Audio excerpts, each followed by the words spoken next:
দাদা good afternoon, welcome to okay Google computer. আচ্ছা, সন্দীপবাবু আজাপুর গ্রাম পঞ্চায়েতে চাকরি করেন, তো পঞ্চায়েতের কাজের জন্য প্লাস ওনার ব্যক্তিগত ব্যবহারের জন্য এই ল্যাপটপটা ওকে গুগল কম্পিউটার থেকে নিয়েছিলেন। হ্যাঁ, তো এই ল্যাপটপটা ব্যবহার করে আপনার কেমন লাগছে? আমার তো খুবই ভালো লেগেছে। মানে আমি গত ছ মাস ধরে আমি ইউজ করছি, ঠিক আছে, এখনো পর্যন্ত সেরকম কোনো সমস্যার সম্মুখীন হইনি। আচ্ছা দাদা, থ্যাংক ইউ। আর ল্যাপটপের স্পিড বা হচ্ছে আপনার পারফরমেন্সের ব্যাপারে? এগুলো সব ওকে, যেমন কি আমি দিয়েছিলাম ঠিক সেরকম স্মুথ একটা বলতে চলছে, কোনো রকম অসুবিধা হয় না। আচ্ছা, আর যদি কোনো রকম কিছু সমস্যা হয় বুঝতে বা কিছু টেকনিক্যাল সমস্যা হয়, তাহলে ওকে গুগল থেকে সাপোর্ট কেমন পাবেন? সে তো ওকে আছে, ঠিক আছে, আমি যোগাযোগ করলি ফ্রি অফ কস্টে, যা কিছু সমস্যা হবে সব। ওকে দাদা, স্যাটিসফাইড তো? একদম একদম। আচ্ছা, 100 কত দেবেন? 100 একটা ইয়ে আছে, হ্যাঁ 100।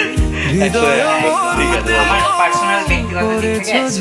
ওকে দাদা, থ্যাংক ইউ। সরস করিয়া মোরে যে ফুল ফুটালে ভরে এ মালা তারি রেখে যাই, ওগো আর কিছু তো নাই।